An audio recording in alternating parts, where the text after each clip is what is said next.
What's up, you guys? It's your boy Pete here. I'm back today with another episode. Today, guys, we are actually going to be doing something a little different here. We are going to be going all over LeBron James' comments on his podcast with Steve Nash, talking about how rings should not define a legacy. We're pretty much just going to be covering, what rings do for a legacy and a lot of things surrounding that specific topic. So, if you want my opinion on what a legacy is, this is your show, guys. So let's get right into it. First off, let's start off. What do rings do for a legacy and player?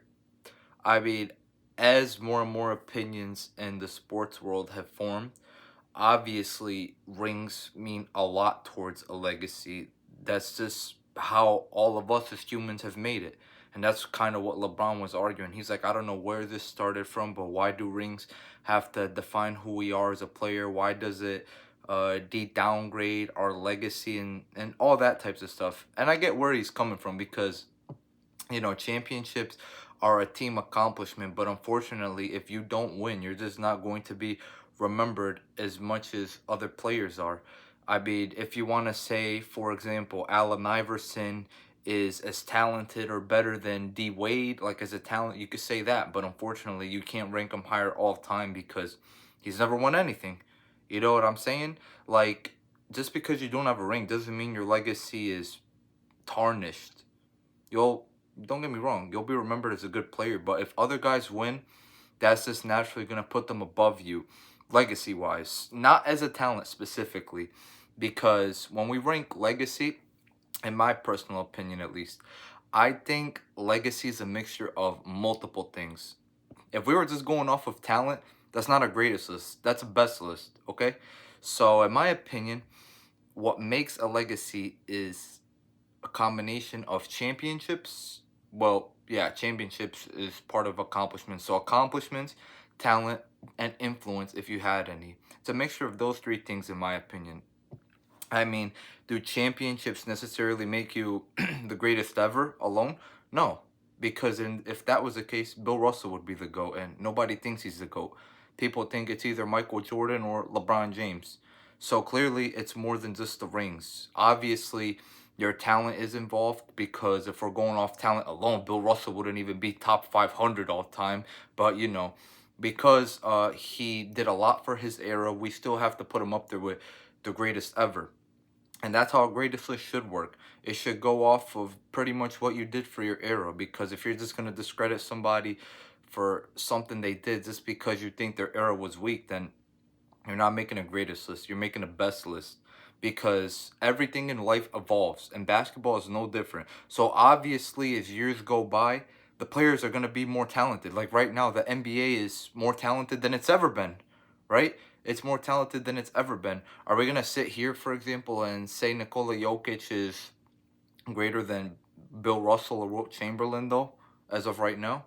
Just because he's in a tougher era? No, we're not. Because Bill Russell and Wilt Chamberlain had a bigger impact on their era, at least as of right now.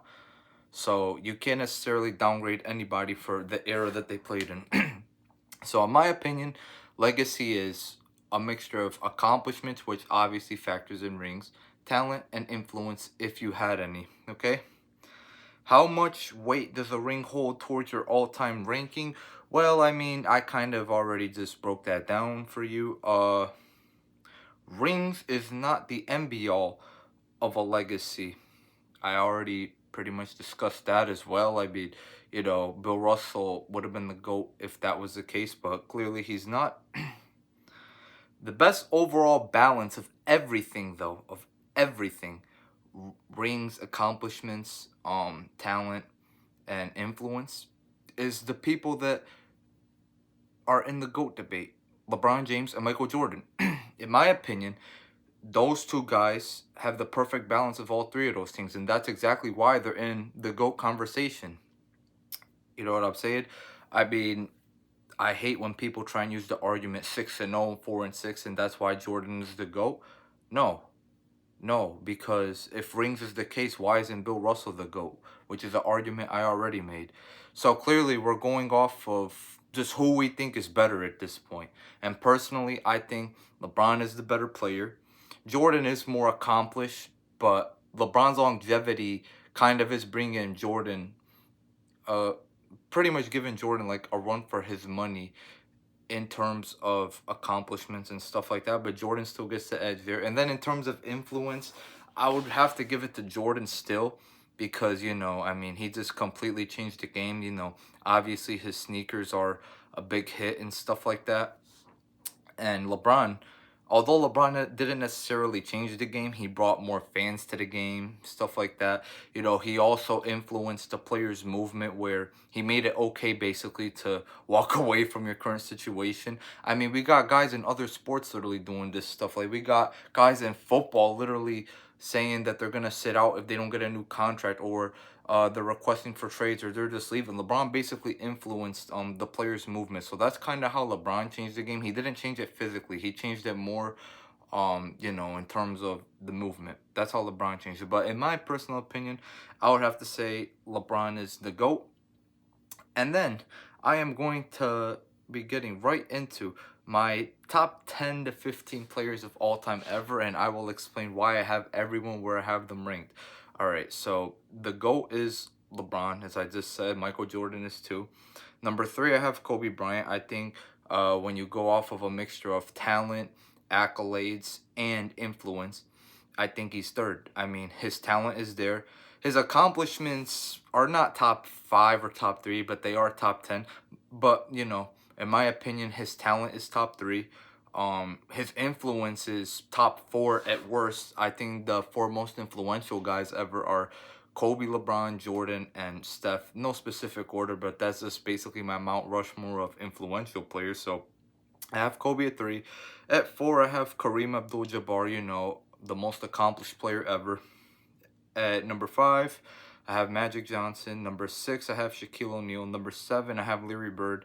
Number eight, I have Stephen Curry. Number nine, I have Tim Duncan. Number 10, I have Wilt Chamberlain. So that's my 1 through 10 right there.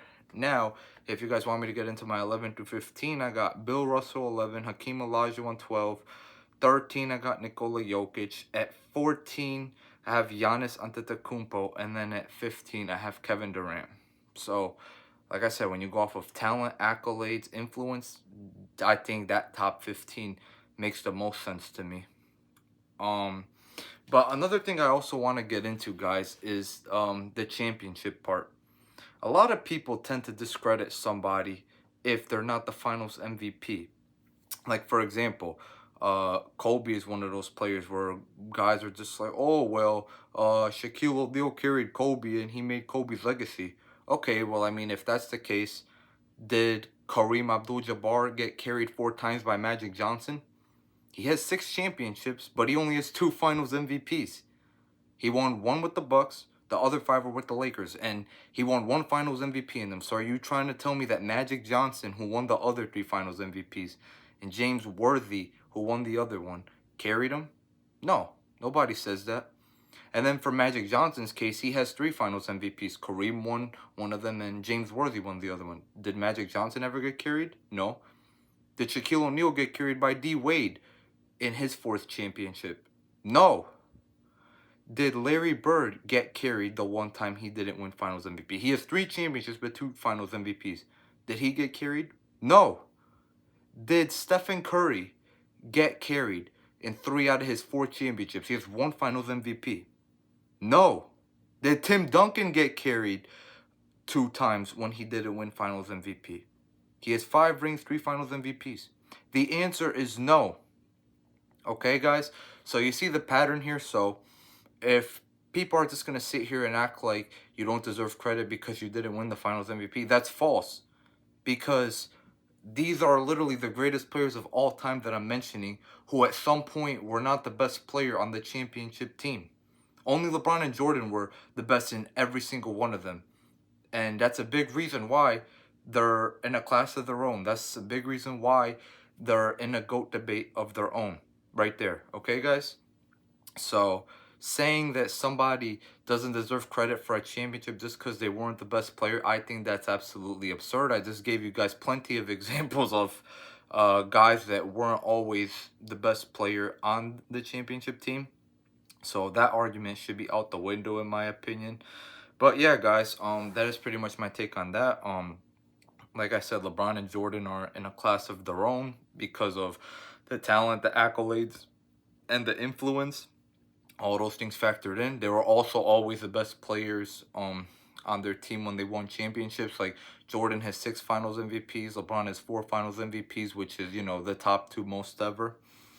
Yeah, guys, I don't think I have anything else to say on this argument. This is pretty much just my argument on the rings debate. I kind of do agree with LeBron saying that rings should not necessarily define somebody as the end be all, but rings obviously hold some weight. If you don't win, you're not going to be remembered on the all-time greats list. You could be remembered as a great talent, but when it comes to the greatest list where accolades and rings are factored in, you're not going to be as great as the other guy. Allen Iverson isn't as great as D Wade, even though he probably is the better player, but he's not because he never won before. Nobody's disintegrating his legacy, but unfortunately, since he never won, we just can't rank him as high as the guy who's nearly just as talented as him, but he's won 3 times, okay? So yeah, guys, that's pretty much my debate on that. And then one more thing I want to get into before I wrap up the show is some small predictions for Game 7. If you guys have been watching my channel, you guys obviously know I predicted OKC was going to win it all since the beginning of the postseason. I said OKC was going to win in 7 games in this finals, and I think I'm going to be right. We're going into Game 7. It's going into OKC. I don't see OKC losing 2 straight games.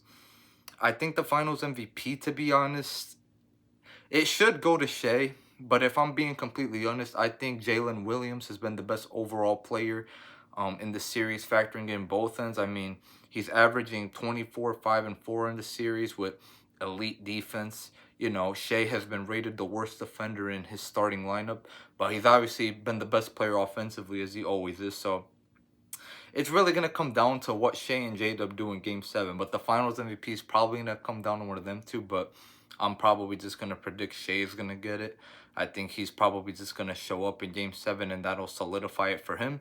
And then on the Pacers end, yeah, I mean, Pascal Siakam pretty much has it on lock at this point if they end up winning. Halliburton has had a pretty bad series. I'm not going to lie. Like, Siakam and the role players have really been carrying. Like, Halliburton really only had 1, maybe 2 good games. He had that game winner in Game 1, but unfortunately, he hasn't been very consistent, so he's already out of the debate for Finals MVP.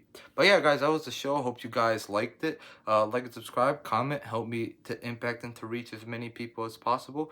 And I will see you guys in the next video after the NBA Finals are over. So thank you guys so much for watching. I'll see you guys in the next video.